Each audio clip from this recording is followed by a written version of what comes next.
I visited a movie theatre on the outskirts of town.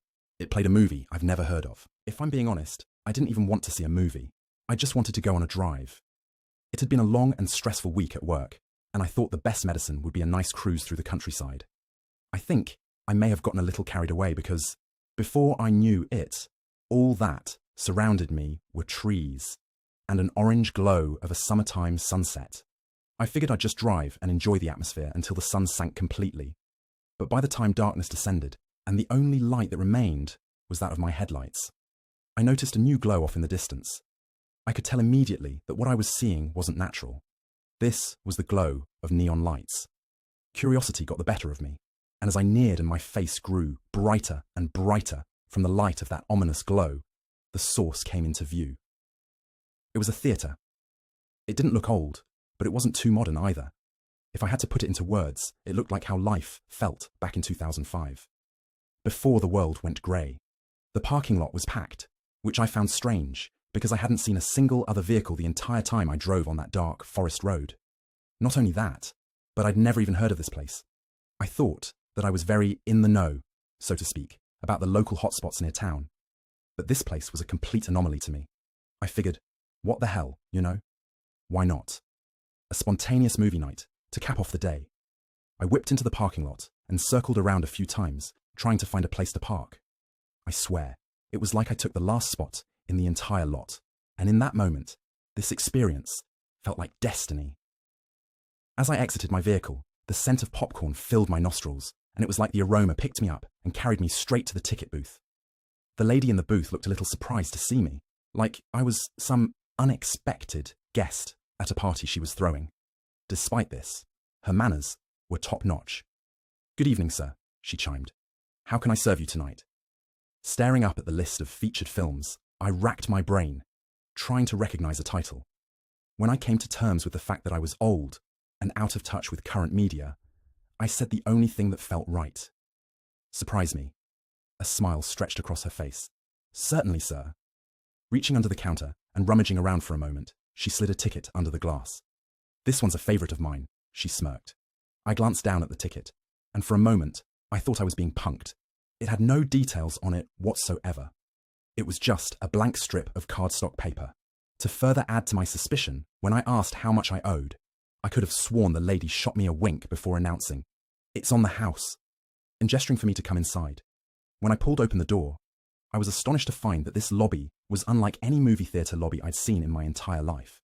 There were no arcade games or digital ticket kiosks. Hell, there wasn't even a snack counter. And despite the completely packed parking lot, the only other person in the lobby was the usher. He had curly hair, freckles, and Coke bottle glasses, and he had been staring directly through me from the moment I walked through the door. I approached him slowly, and the closer I got, the wider his smile grew. "Good evening, sir," he chimed. "May I see your ticket?" Handing him my ticket, he stared down at it for a moment before chuckling. "Ah, I see," he beamed. "A man of taste. This one's one of my favourites. You'll be in Theatre 9. He pointed down a long hallway to his right, and I thanked him before meandering toward the instructed theatre. As I approached the door, an unidentified chill ran down my spine. It was like my body was trying to communicate something that my mind didn't quite understand. I hesitated, with my hand wrapped tightly around the handle. I took a deep breath before convincing myself I was being a baby and pulling the door open. The first thing I noticed was just how packed the auditorium was. Every seat was taken, all except one in the centre of the middle row. As I made my way to the seat, the next thing I noticed was that every pair of eyes had landed upon me, and each person watched me as I sat down. The smell of popcorn was stronger than ever, and why wouldn't it be? Every person in attendance seemed to have a bucket resting in their lap. A little uncomfortable, I sat patiently as people began to slowly take their focus off me. Before the lights dimmed, a little girl in the row in front of me turned to me again.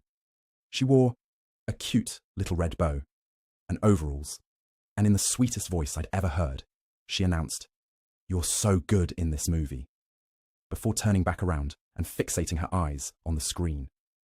Before I could ask what she meant, the lights went down and the screen lit up.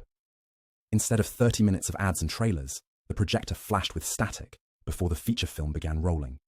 It opened up with a familiar road. My road. The very road that I had just been on 30 minutes prior, along with a sole pair of headlights that crept down the dark 2-lane highway. The camera followed the car as it pulled into the parking lot of a familiar movie theatre, and then its focus shifted onto the man who stepped out of the vehicle. My heart beat out of my chest as I recognized the clothes he wore on his back and the hair that lay lazily atop his head. The camera followed this man as he maneuvered through the empty lobby of the theatre and never let him escape the frame as he entered Theatre 9 and took his seat in a sea of people. That's when something changed. Ever so slowly, the man's head turned up toward the camera as he smiled a toothy smile before mouthing the words, "This one's a favourite of mine," and cocking his head back toward the screen. My eyes were glued to the screen, but I could feel eyes falling upon me. Dozens of stares permeating my soul. I didn't know if I was glued to the screen out of intrigue or out of fear of eye contact. Having had enough, I stood up from my seat and glided past the people beside me, all of whom watched me with curiosity and what can best be described as hunger. Once I reached the edge of my row, in unison, every person in attendance stood up and began following me out of the auditorium. I made it back to the lobby, a crowd trailing behind me. My walk turned into a light jog as the usher joined the crowd and advanced into a run as the ticket lady did the same. By the time I reached my car, there must have been 100 or so people surrounding the vehicle as I closed the door and locked it. They shook the vehicle back and forth as I worked to pull out of my parking spot. I felt the car jump lightly as I ran over that little girl's foot, but no screams filled the air. Just quiet, malicious, hungry stares as they watched me exit the lot and book it back in the direction from which I came. I made a vow to myself to never return to that part of the dark country road. I tried my best to push that theatre out of my mind, and for a while, I was succeeding. However, yesterday afternoon, after a long shift at the factory, I had to make a stop at a little mom-and-pop gas station on the way home. I walked in and paid for my fuel, and as I was walking back out to the car, the lady behind the counter made a comment that undid my progress. Completely collapsed my long sought-after sense of safety, and has made me afraid to leave my house ever since. I loved you in that movie. It's a favourite of mine.